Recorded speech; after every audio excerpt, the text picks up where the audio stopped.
प्यारे साथियों, आप सभी का स्वागत करता हूं अपने एमआरएस स्टडी परिवार में। तो डियर, जैसा कि आपको पता है कि हम लोग जो है पिछले वीडियोस में डिस्कस किए थे फाउंडेशन इंजीनियरिंग में आपका टरजागीज बियरिंग कैपेसिटी थ्योरी के बारे में और उसका कौन-कौन से अजम्पशंस लिए गए उसके बारे में। प्रंडल साहब ने जो बियरिंग कैपेसिटी फैक्टर्स है उसका क्या वैल्यू दिया था उसके बारे में हमने डिस्कस किया, देखा, समझा। और जो इक्वेशंस हमारा आता है टरजागीज बियरिंग कैपेसिटी का, वो आपका क्या था? तो वो इक्वेशंस था आपका अ, यहाँ पे Q U is equal to C N C plus sigma bar N Q plus half B gamma N Y. ये आपका जो है बियरिंग कैपेसिटी का जो है इक्वेशन आपका दिया गया अकॉर्डिंग टू आपका टरजागीज बियरिंग कैपेसिटी के लिए। तो अब हम आज की वीडियोस में डिस्कस करेंगे कि जो बियरिंग कैपेसिटी हमने निकाला, टरजागी साहब ने जो इक्वेशन दिया, वो अलग अलग शेप ऑफ फुटिंग के लिए क्या फॉर्मूला मॉडिफाई किया जाता है उसके बारे में हम लोग चर्चा करेंगे। तो यहाँ पे सबसे पहले अगर अगर हमारा स्ट्रिप फुटिंग है तो उस केस में Q U is equal to C N C plus sigma bar N Q plus half B gamma N Y. ये आपका हो जाएगा, जो कि सेम है एज इट इज हमारा जो अल्टीमेट बियरिंग कैपेसिटी का फॉर्मूला टरजागी साहब ने दिया था उसी में।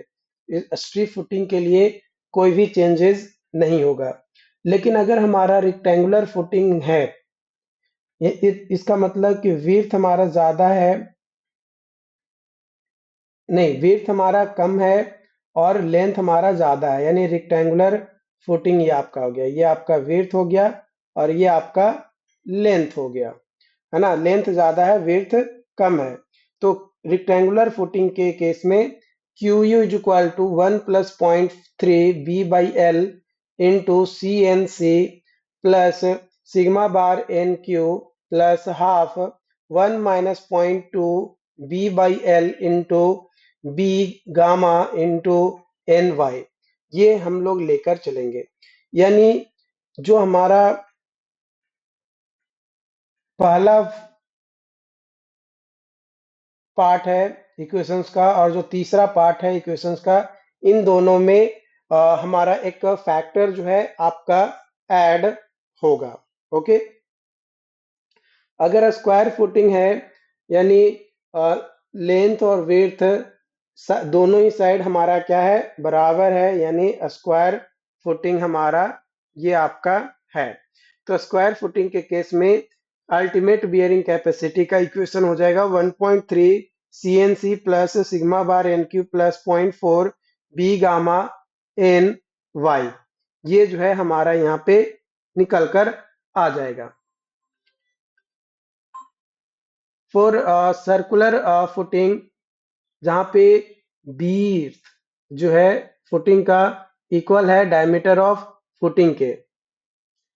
तो यहाँ पे हमारा सर्कुलर फुटिंग के केस में आपका जो बियरिंग कैपेसिटी होगा उसका फॉर्मूला हो जाएगा 1.3 एन सी ना 1.3 सी एन सी, यहाँ पे सी आएगा 1.3 C N C plus sigma bar N Q plus 0.3 B gamma into N Y.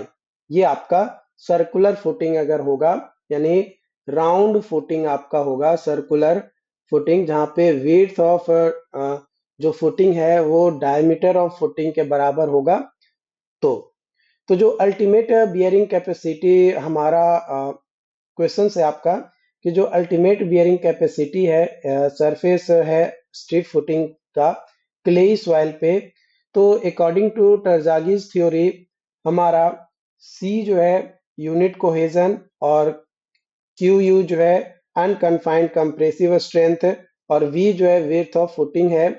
तो हमारा अल्टीमेट बियरिंग कैपेसिटी क्या होगा फॉर क्ले सॉइल पे अगर स्ट्रिप फुटिंग हम बनाते हैं तब, तो वो हमारा हो जाएगा 5.7 सी। क्या हो जाएगा? 5.7 सी।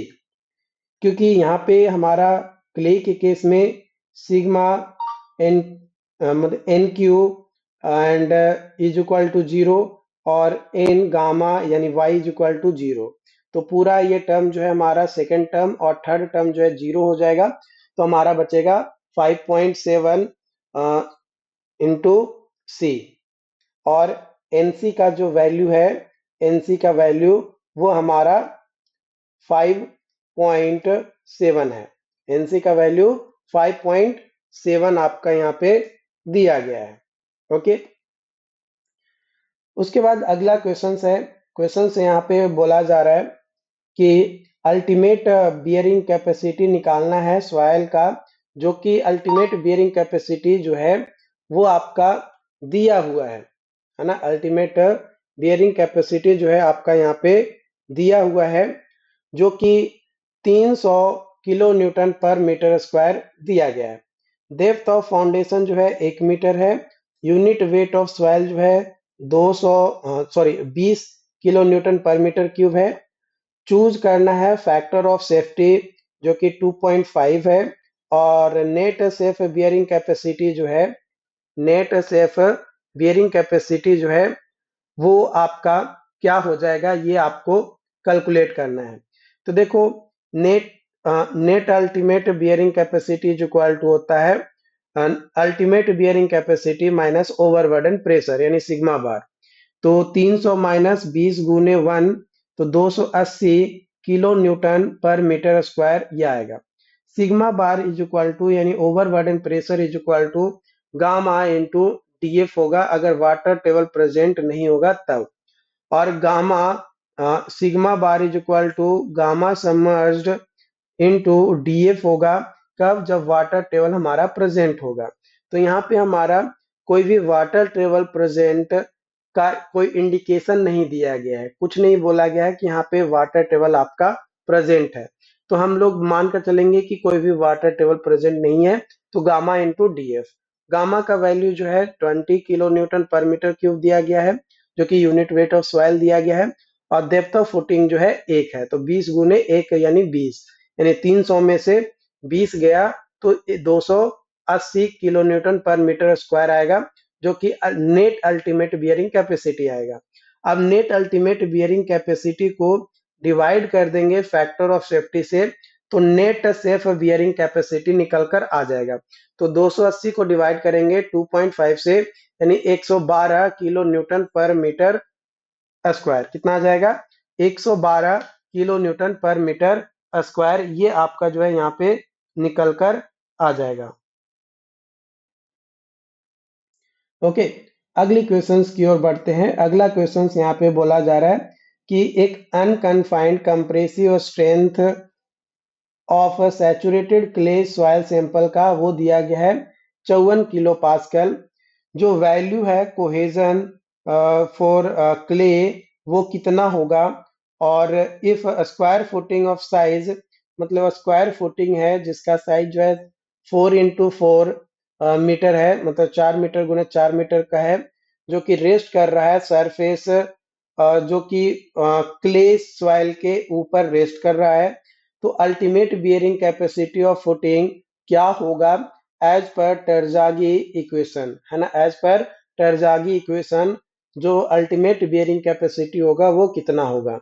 तो देखो, पहला केस में अगर हम बात करें हमारा कोहेजन का वैल्यू क्या होगा क्ले सॉइल के केस में, तो हमारा sigma 1 bar is equal to sigma 3 bar tan square 45 plus 5/2 plus 2c tan 45 plus 5/2। या तो यहाँ पे एंगल जो है वो जीरो है, तो 5/2 जीरो हो जाएगा। और सिग्मा 3 बार जो है ये भी हमारा जीरो होगा। तो हमारा ये पूरा पहला टर्म जीरो हो जाएगा, और दूसरा टर्म में हमारा ये जीरो है तो 2c tan 45 आएगा। तो tan 45 का वैल्यू होता है, tan 45 का वैल्यू होता है हमारा 1। क्या होता है? 1। तो sigma 1 bar is equal to हो जाएगा 2c। तो c इज इक्वल टू हो जाएगा सिग्मा 1 बार डिवाइडेड बाई 2, यानी 27 किलो पास्कल। क्या आ जाएगा? 27 किलो पास्कल यहाँ पे आपका आ जाएगा। दूसरा टर्म में हमारा अल्टीमेट बियरिंग कैपेसिटी निकालना है। अल्टीमेट बियरिंग कैपेसिटी निकालना है फॉर स्क्वायर फुटिंग के लिए। किसके लिए? स्क्वायर फुटिंग के लिए।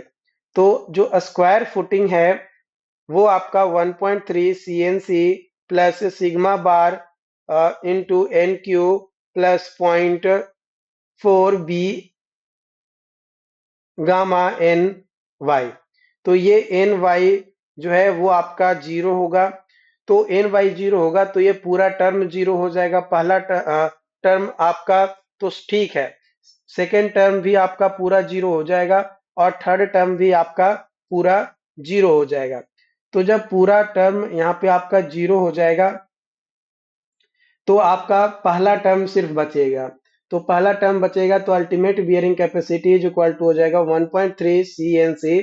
तो 1.3 गुने 27 गुने 5.7, तो हमारा आ जाएगा 200.07 किलो न्यूटन पर मीटर स्क्वायर।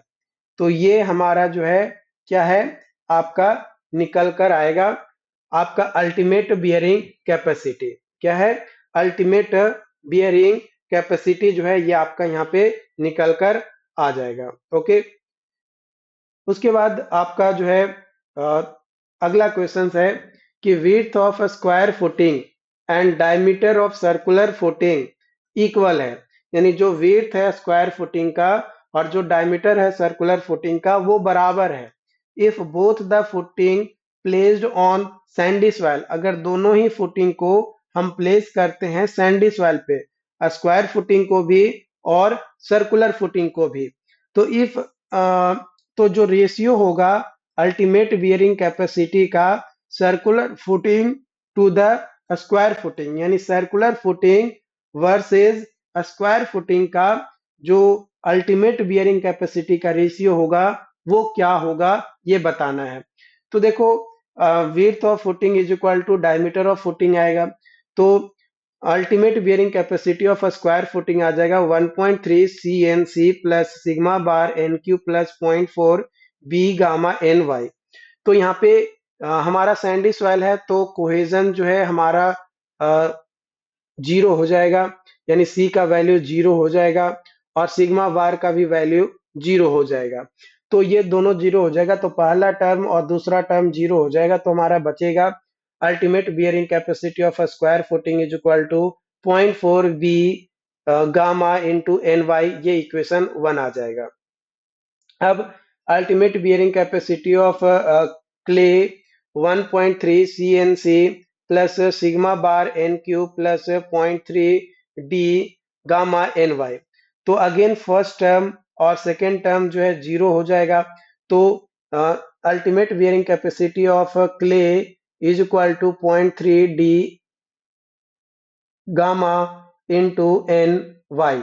ये आपका इक्वेशन सेकेंड है, ये आपका इक्वेशन सेकेंड हो जाएगा।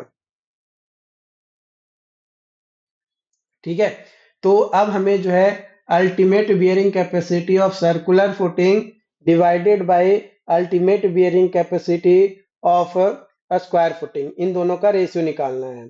तो 0.3 into D gamma into N Y divided by 0.4 into B into gamma into N Y. तो यहाँ पे जो है आपका 3/4 हो जाएगा। क्या हो जाएगा? 3/4 ये आपका हो जाएगा। तो ये जो 3/4 आपका यहाँ पे है ये आपका आंसर हो गया, यानी 3:4 ये आपका रेशियो हो जाएगा circular footing to the square footing का। ओके, तो आई होप कि यहाँ तक चीजें पॉइंट्स जो भी चीजें मैंने आपको बताया, जो भी क्वेश्चन सॉल्व करके बताया वो आपको समझ में आ गया होगा। अगर फिर भी कोई डाउट्स रहता है, कोई कंफ्यूजन रहता है तो आप हमें जरूर बताइएगा ताकि आप और बेहतर रिवीजन कर सके चीजों को समझ सके, है ना। देखो, जब तक आप अपने डाउट्स को हमारे साथ शेयर नहीं करोगे तब तक हम कुछ नहीं कर सकते हैं, है ना, तब तक हम कुछ नहीं कर सकते हैं। तो आप जब तक अपनी बातों को नहीं शेयर करोगे तब तक वो कुछ नहीं कर सकते। ओके,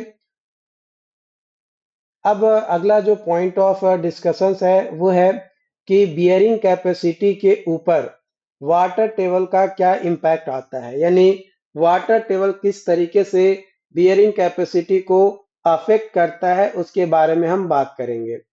तो यहाँ पे आपका 3 जोन देखने को मिलेगा।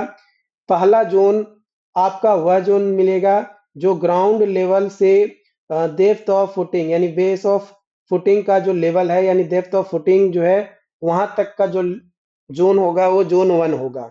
फिर बेस ऑफ फुटिंग से जितना बेस विड्थ है फुटिंग का, है ना, फुटिंग का जितना भी विड्थ है उतना डाउन हमारा पार्ट ले लेंगे। अगर विड्थ ऑफ फुटिंग जो है 2 मीटर है तो बेस ऑफ फुटिंग के से 2 मीटर और नीचे का जो एरिया होगा वो जोन 2 कहलाएगा। और जोन 3 यानी विड्थ ऑफ फुटिंग का जितना भी वैल्यू था उससे भी नीचे, फुटिंग के नीचे जो पार्ट होगा वो जोन 3 में आएगा। तो अगर वाटर टेबल हमारा प्रेजेंट है जोन 3 में, अगर वाटर टेबल प्रेजेंट है जोन 3 में, तो हमारा जो बियरिंग कैपेसिटी का इक्वेशन होगा, अल्टीमेट बियरिंग कैपेसिटी या बियरिंग कैपेसिटी, उसमें कोई चेंजेस नहीं होगा।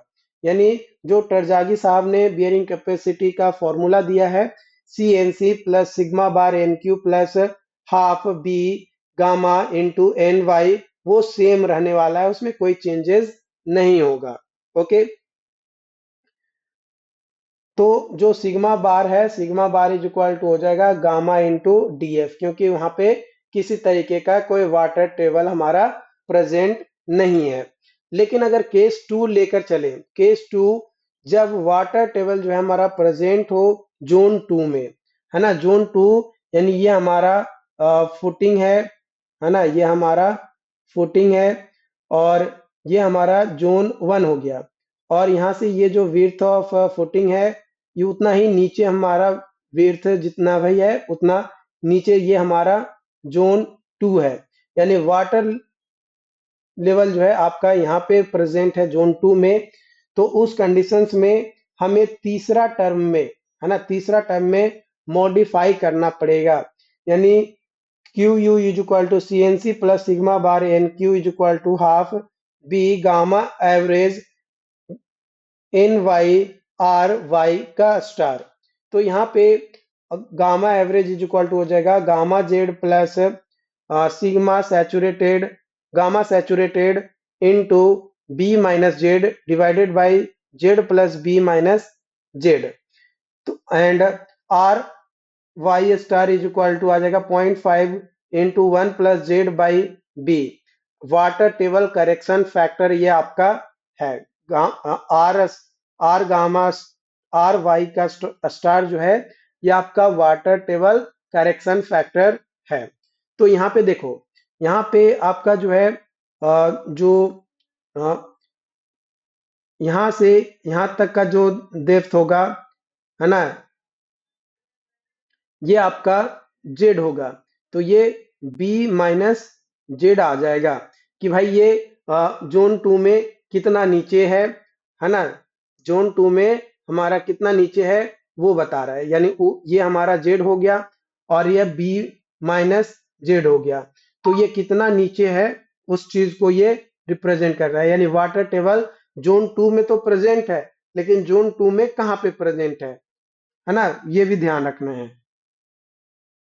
देखो, अब 2 कंडीशंस देखने को मिलेगा जोन 2 में।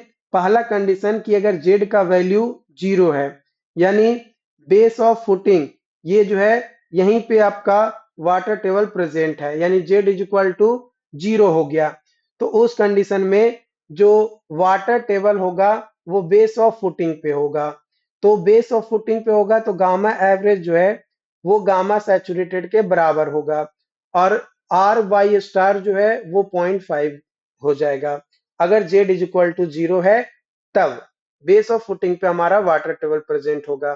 तो हमारा फॉर्मूला हो जाएगा अल्टीमेट बियरिंग कैपेसिटी का C N C plus gamma D F N Q plus half B gamma saturated N Y into 0.5। Condition दूसरा कंडीशन दूसरा जो है, अगर हमारा जेड का वैल्यू बी के बराबर है, यानी विड्थ ऑफ फुटिंग के बराबर है, इसका मतलब कि जो वाटर टेबल है वो आपका प्रेजेंट है at the boundary of zone 2 and zone 3। Zone 2 और जोन 3 के बाउंड्री पे वाटर टेबल जो है आपका प्रेजेंट है। तो उस केस में हमारा गामा एवरेज जो है गामा के बराबर आएगा और आर वाई स्टार जो है वो 1 के बराबर आ जाएगा। तो इस कंडीशंस में हमारा अल्टीमेट बियरिंग कैपेसिटी हो जाएगा formula C N C plus gamma D F N Q plus half B gamma N Y, ये आपका फॉर्मूला हो जाएगा। तो हम यहाँ पे कह सकते हैं कि वाटर टेबल जो करेक्शन है ना, water table correction, water table correction, तो आर वाई मिनिमम स्टार जो है ये आपका आ जाएगा 0.5, जो कि वाटर टेबल जो है when water table is at the base of footing और above the base of footing, ठीक है। और आर वाई मैक्सिमम स्टार हो जाएगा, यानी वाटर टेबल करेक्शन फैक्टर जो है मैक्सिमम होगा कब, जब वाटर टेबल हमारा प्रेजेंट होगा boundary of zone 2 and zone 3 पे, यानी जोन 3 के बाउंड्री के ऊपर जब हमारा वाटर टेबल प्रेजेंट होगा तो जो वाटर टेबल करेक्शन फैक्टर है वो मैक्सिमम होगा। और मिनिमम कब होगा, जब बेस ऑफ फुटिंग पे वाटर टेबल या above the base of footing हमारा अवेलेबल होगा तब। तो वाटर टेबल करेक्शन फैक्टर जो है ये आपका वैल्यू लाइज करेगा इसका 0.5 से 1 के बीच में।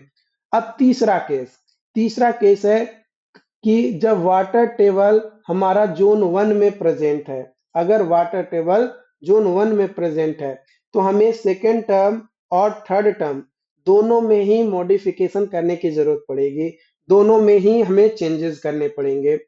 तो फॉर्मूला क्या हो जाएगा अल्टीमेट बियरिंग कैपेसिटी का C N C plus gamma A plus gamma submerged into D F minus A का whole into N Q plus half B gamma saturated N gamma N Y into 0.5, यानी एवं base of footing है, इसलिए हमारा जो water table correction factor है वो apply किया जाएगा। Since sigma bar is equal to हो जाएगा gamma into gamma saturated into D F minus A minus gamma unit weight of water यानी gamma W into D F minus A. तो sigma bar is equal to आ जाएगा gamma A plus gamma saturated into D F minus A. तो यहाँ पे भी दो conditions आएगा। एक पहला कंडीशन जब ए का वैल्यू हमारा जीरो होगा।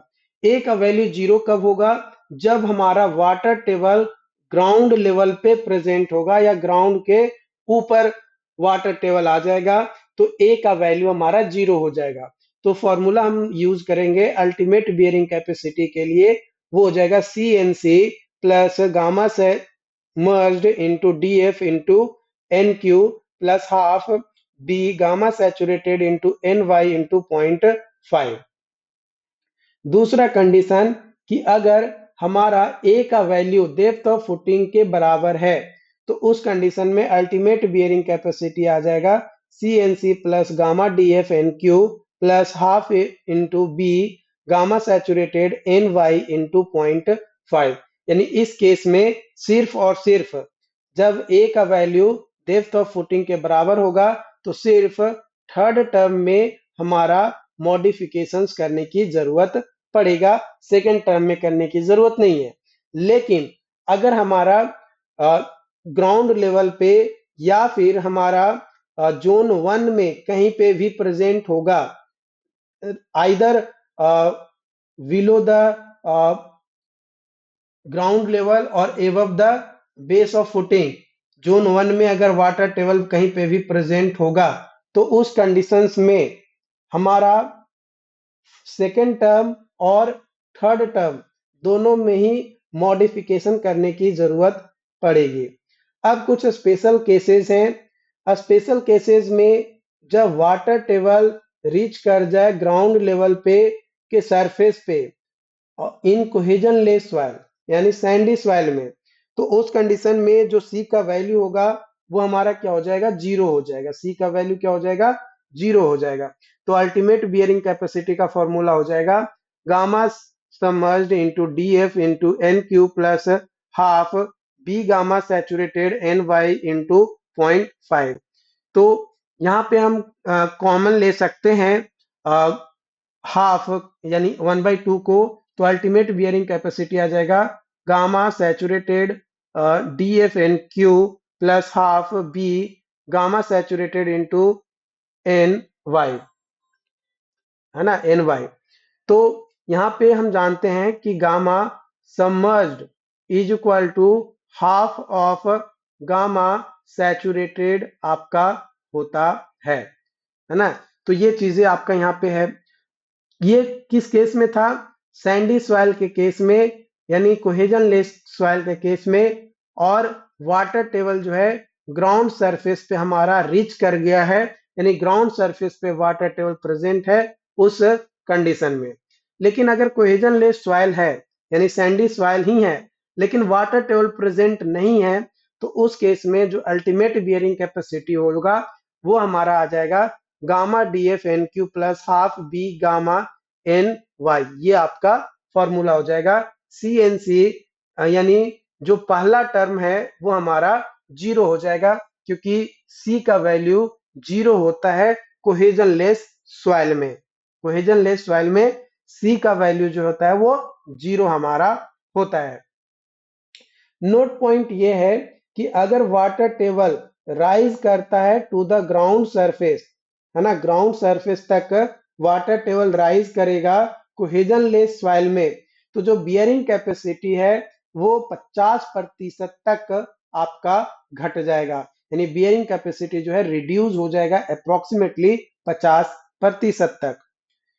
स्पेशल केस टू, है ना, स्पेशल केस टू कि अगर हमारा net ultimate bearing capacity clayey soil में क्या होगा, net ultimate bearing capacity clayey soil में क्या होगा, तो क्लेई सॉइल के लिए phi is equal to 0, N C is equal to 5.7, N Q is equal to 1, N Y is equal to 0। ये एज पर हमारा टर जागी के अनुसार ये हम लेकर चल रहे हैं। तो हमारा आ जाएगा ultimate bearing capacity is equal to C N C plus sigma bar N Q plus half B gamma N Y. तो एन वाई जो है जीरो है, तो यानी तीसरा टर्म जो है वो पूरा का पूरा हमारा जीरो हो जाएगा। तो ultimate bearing capacity is equal to C into 5.7 is equal plus sigma bar, ये इक्वेशन ए हो जाएगा। अब net ultimate bearing capacity is equal to ultimate bearing capacity minus overburden pressure. तो 5.7 into C plus sigma bar minus sigma bar, तो sigma बार से sigma बार cut जाएगा, तो net ultimate bearing capacity आपका आ जाएगा 5.7 इंटू सी, 5.7 इंटू सी आपका आ जाएगा। अगर प्रंडल का होगा तो 5.14 सी ये आपका आ जाएगा नेट अल्टीमेट बियरिंग कैपेसिटी का वैल्यू।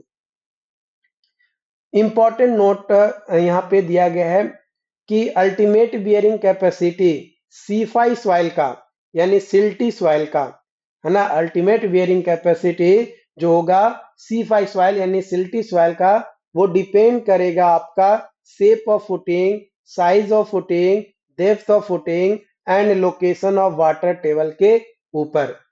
जो अल्टीमेट बियरिंग कैपेसिटी होगा हमारा कोहेजन लेस सॉइल यानी सैंडी सॉइल या फ्रिक्शनल सॉइल के केस में, तो वो डिपेंड करता है आपका ultimate bearing capacity shape of footing, size of footing, depth of footing and location of water table के ऊपर। तो कई बार आपके एग्जाम्स में क्वेश्चन पूछ देता है कि अल्टीमेट बियरिंग कैपेसिटी क्या होगा इन कोहेजन लेस सॉइल या फ्रिक्शनल सॉइल या फिर सैंडी सॉइल के केस में। तो जो अल्टीमेट बियरिंग कैपेसिटी है डिपेंड करेगा, अगर शेप ऑफ फुटिंग चेंज हो रहा है तो चेंज होगा, साइज ऑफ फुटिंग चेंज हो रहा है तो अल्टीमेट बियरिंग कैपेसिटी चेंज होगा, डेप्थ ऑफ फुटिंग चेंज हो रहा है तो भी बियरिंग कैपेसिटी चेंज होगा, लोकेशन ऑफ वाटर टेबल अगर वेरी कर रहा है तो हमारा वाटर टेबल के लोकेशन के बेसिस पे जो अल्टीमेट बियरिंग कैपेसिटी है वो हमारा चेंज होगा कहीं ना कहीं। तीसरा पॉइंट है कि जो अल्टीमेट बियरिंग कैपेसिटी है फ्रिक्शनल सॉइल यानी फ्रिक्शन लेस सॉइल है ना, सॉरी फ्रिक्शन लेस सॉइल यानी क्लेई सॉइल में, तो डिपेंड करता है shape of footing, depth of footing, location of water table के ऊपर, लेकिन साइज ऑफ फुटिंग के ऊपर वो डिपेंड नहीं करता है। यानी फ्रिक्शन लेस सॉइल यानी क्लेई सॉइल के केस में साइज ऑफ फुटिंग कुछ भी हो जाए, वो बियरिंग कैपेसिटी जो है अल्टीमेट बियरिंग कैपेसिटी जो है वो चेंज आपका नहीं होगा, कोई भी चेंजेस देखने को नहीं मिलेगा। अगला पॉइंट है कि जो नेट अल्टीमेट बियरिंग कैपेसिटी होता है इन फ्रिक्शन लेस सॉइल यानी क्लेई सॉइल में, वो इंडिपेंडेंट होता है shape of footing, depth of footing, location of water table, लेकिन डिपेंड करता है शेप ऑफ फुटिंग के ऊपर, है ना। जो नेट अल्टीमेट बियरिंग कैपेसिटी है फ्रिक्शनल फ्रिक्शन लेस सॉइल यानी क्लेई सॉइल, वो इंडिपेंडेंट है, यानी कोई डिपेंड नहीं करता है size of footing, depth of footing and location of water table के ऊपर। But net ultimate bearing capacity friction less soil यानी क्लेई सॉइल में डिपेंड करता है शेप ऑफ फुटिंग। अगर शेप चेंज हो रहा है हमारा तो हमारा net ultimate bearing capacity change होगा। ओके, अगला पॉइंट है आपका कि अगर वाटर टेबल राइज कर रहा है, अगर वाटर टेबल राइज कर रहा है तो जो बियरिंग कैपेसिटी होगा, जो बियरिंग कैपेसिटी होगा वो घटना स्टार्ट हो जाएगा, यानी रिड्यूस होना स्टार्ट हो जाएगा। और अगर वाटर टेबल ग्राउंड सरफेस पे आ जाता है कोहेजन लेस सॉइल के केस में यानी फ्रिक्शनल सॉइल के केस में, तो उस कंडीशन में बियरिंग कैपेसिटी जो है अल्टीमेट बियरिंग कैपेसिटी जो है 50% तक, है ना, 50% तक वो आपका रिड्यूस हो जाएगा यानी कम हो जाएगा। ओके, आज के लिए इतना ही रखते हैं। अगली वीडियोस में हम कुछ न्यूमेरिकल क्वेश्चंस देखेंगे, इस पे कुछ क्वेश्चंस हम लोग जो है समझेंगे जानेंगे, ताकि बेहतर तरीके से हम उसमें और इम्प्रूवमेंट कर सकें। तो देखो, सेमेस्टर एग्जाम्स में जरूरी है आपका कि आप बेहतर नंबर लाएं। बेहतर नंबर लाने के लिए आपको क्या करना होगा, प्रैक्टिस करना होगा, क्वेश्चंस ज्यादा से ज्यादा सॉल्व करने होंगे, प्रीवियस ईयर क्वेश्चंस को सॉल्व करना होगा, और जो क्वेश्चंस आपसे पूछा जाए टू द पॉइंट आंसर आपको देना है। जो भी क्वेश्चंस आपसे पूछा जाए उसका टू द पॉइंट आपको आंसर देना है। ओके, उम्मीद करते हैं कि यहाँ तक सारी पॉइंट समझ में आ गया होगा। चैनल पे जो लोग पहली बार आए हैं चैनल को सब्सक्राइब जरूर कर लीजिएगा। Okay, thank you.